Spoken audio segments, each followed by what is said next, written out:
Hang on.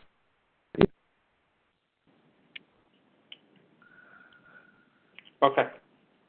This is a session on the CDS blueprint process. So you have the ability to upload your blueprint using that API. So /API/v1/execution service/upload.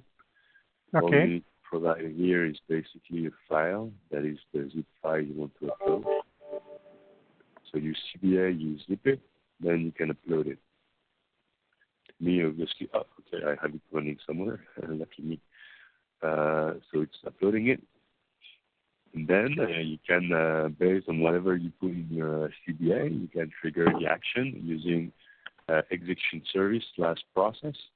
And here you can send that, and it's going to execute it. Oh, fantastic. And so to come up with that, I don't know how I've done it. I believe I have a Docker PS. Me, I have, okay, the way I'm doing it is I'm not using the full Docker Compose. So I just have the database that I used with Docker. And then I believe I spawn up the application using IntelliJ. Oh, yeah. So this is for debugging purposes. It's pretty convenient. So what I'm doing is very good. I'm actually you go under application, source, main, resources. Here the application, that property, you need to edit this a little bit to reflect your environment. You see me, I changed the path, I changed the database, etc. Okay, database I have changed, but not the paths. Okay, thank you. Well, yeah, the path, yeah, because then if you start using, if you start the application using this blueprint processor application, as I've done here, you see I can stop it if you want. I can show you and me. So what I've done is I have a Docker container exposing that port. Yeah. My application property is going to connect here, okay? And I put all the paths correctly to my environment. So my CCRDK apps is here. So I basically craft my application properties. Then you can go here, and here you can either say debug or run. Me, I always debug because when developing you want to debug. And here you see it's going to start the application, and you can even see it in the IntelliJ console if you are using IntelliJ. No, yes, I'm using in the first session. In the first session we had, you showed me how to run from the blueprint process application, but I never asked you how to upload a blueprint or how to start which REST point would start the processing. And I also hadn't asked you about the properties file. I was able to figure out for the database, but I hadn't noticed the others are also needed. Yeah, I cannot show you. I'm developing something, and right now it's. Yeah, no, okay. Now the point is what you want. So the APIs there is in the inbound module in the self-service API. So either you can use REST. These are the APIs. So right now I'm trying to add authorization to all the endpoints, whether it's gRPC or REST. That's why it's not working. It's still developing that. But you have the /upload or /process API v1 execution service. So that's what I'm using here. API v1 execution. Okay, upload, and all you need to pass for the upload is a zip file. And for the process, well, it's the overall payload. And that works. You can do that today. Okay, that's good. So I need to change the application properties, and I can upload the blueprint. When I'm uploading the blueprint, would the blueprint be validated? Yeah. It gets validated. So let me upload, save database. This is generic, so we need to look at the blueprint catalog service for blueprint runtime. Let me find that out. Blueprint catalog load service. Sorry, I'm confused. That's the generic one, and this one is abstract, implemented for Blueprint processor. Anyway, long story short, here I do validate. Oh no, I don't validate here, I validate here. So you validate, I validate. And by default, you validate. No, okay. Just because. Whenever you use the API here, it's going to validate, right? Because when you use the API, you go from here, just save to database, and that save to database, you can say whether or not to validate. You see, but by default, it's true, Yeah. right? So here, I just don't specify it, so it goes and validates. No, that's okay. That's for me is great because as I'm not sure if my blueprint is done correctly, it would be good to have problems if to have a message if the blueprint itself is not working. But so there is another way as well. What you should be doing is you should enhance your blueprint. I don't know. Are you doing this? No. What's the enhance process? Where's that?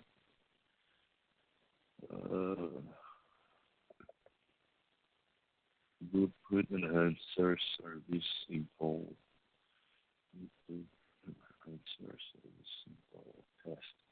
Alexis, when you say enhance, it's the same thing as enrichment? Okay. Enhancement is enrichment, yes. Okay. What's being enhanced is when you define your CBA. Let me show you a concrete example. You see the amount of files that I have here. Yes. Artifact type, data type, node type, policy type, resource definition type. All that is getting done by the enhancement or enrichment process. My CBA actually look just like this. I have my blueprint and a few mapping styles that I need for my payloads. But the enhancement process or the enrichment process is going to add all these types. So you don't need to generate them manually. So when you upload your CBA, you need to provide these types in your package as well. Okay, because I want to be... Okay, say. So the typical workflow that I do is I edit my CBA here. I mean, my CBA, I edit here. Then here, I use that test class here. I just change the path to put the path that is accurate for my environment. Then you can say where to put back to. You can say where to put the result. Then the first thing it's going to do is going to try to enhance it. And once enhanced, it's going to try to validate it. And if that works, basically, so you see me like I have like the RA-enhance or this -enhance is basically me using that test. So the first thing I do is, in that case, it's test CBA. So what I would do is I would, I think this is, okay, so I would do like this. I would change the base path here to test CBA. So that would be basically my CBA file that I'm editing here. And then here, the target, I'm going to say that the target is going to be the same folder. But it's going to be like something like Rodrigo enhance. And then I'm going to run these tests. I just need to update these paths as well because they're used. Give me 1 second. I can show you. I just need to update these paths because they're needed for me. They would be needed for you as well. And then you can run the enhancement process here. And that enhancement process, you see, it's going to use the input CBA, so my test CBA here, so that folder. Yeah. Okay. And you see that you can even see the logs, what's going on. But that's what I'm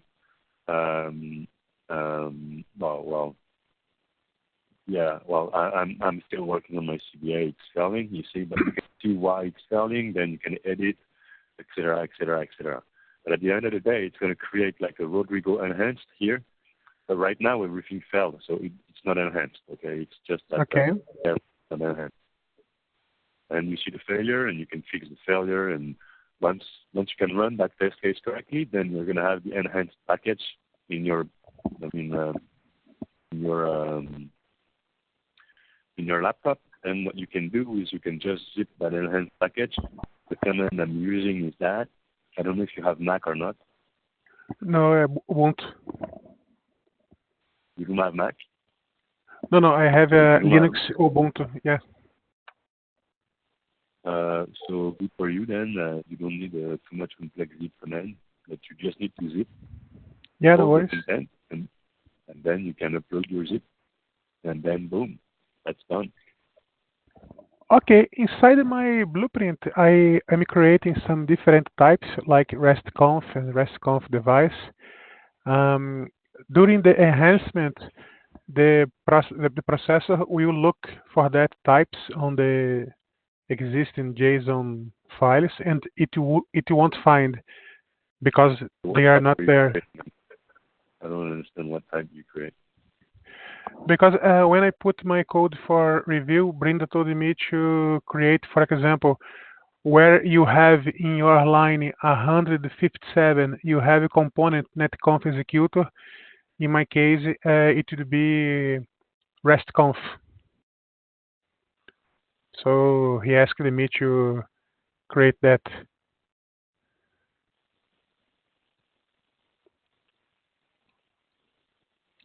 See, define capability.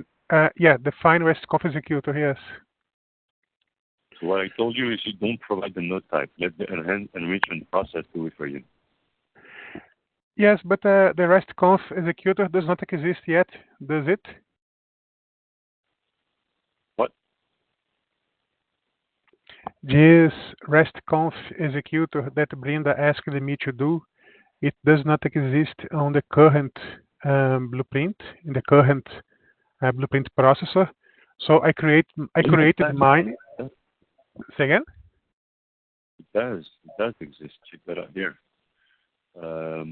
Component, model catalog, so definition type, start type, node type, component, RestConf executor. It's right there. Okay. Okay, create definition for that for nothing. Don't in your CBA. Don't provide any type. Okay. Any dash type you don't provide. Then you do the enhancement process. That enhancement process will provide the type. And if there's a missing type, it will tell you. Sorry, say again, the last one. If there is a missing type, okay, it will tell you the enhancement process. It will tell you, hey, that the type XYZ is missing. Okay, no worries. Okay, I got it. I create the CBA just with the blueprint activation, and then the enhancement will provide all the other node types. Okay. Yeah. Okay. Okay.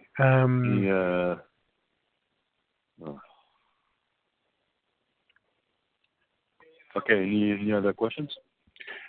Sure. In the test that Brenda did, he put some test properties.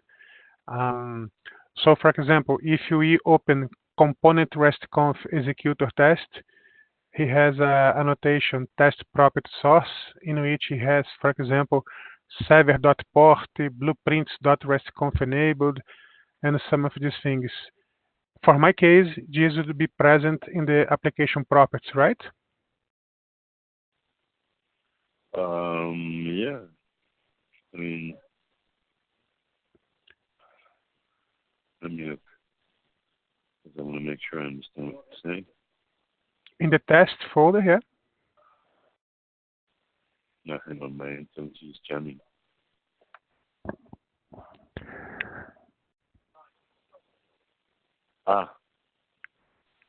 No, I mean in the test folder, the component RestConf executor test. Yeah, here. Yeah. Where? Here. What about that? Yeah, that one in the line 56. Yeah. These properties? Yeah, they will be present in the application properties. You need to put them in there, yes. Oh, no, okay. I was just wondering if I should provide this customized from the blueprint. Okay, they will be on the application properties. Yeah, absolutely. Yeah, application properties. So you need to put them here. You would copy paste them just like this, and you would put the right values. I mean, you would remove the quotes, of course, but yeah, you need Yeah. to do that. And here in the line 33, you put the token. In my case, it will be a password.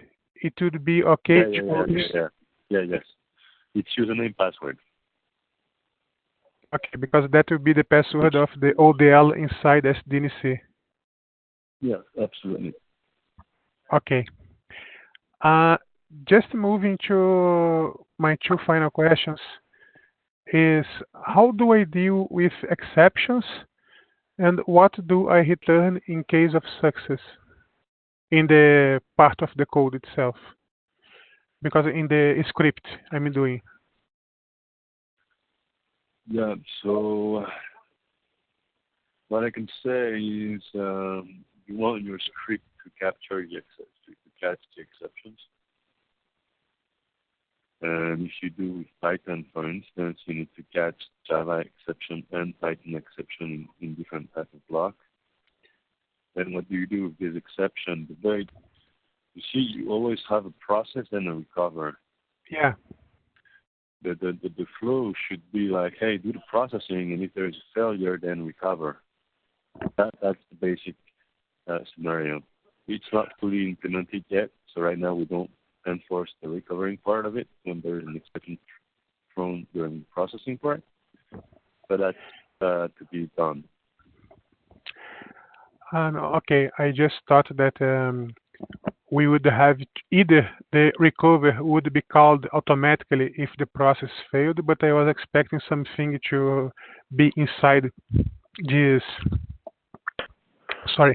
these lines you highlighted. I was expecting to see some call over to recover or something like that. So for the moment, I don't need to worry about that. I just have the script. If it fails, I log the problem. If not, I just finish my task. I don't need to worry about sending back any kind of specific message or success message to the caller, right? Well, do it one step at a time. So once you have your script and the CPU is working, then we can discuss more.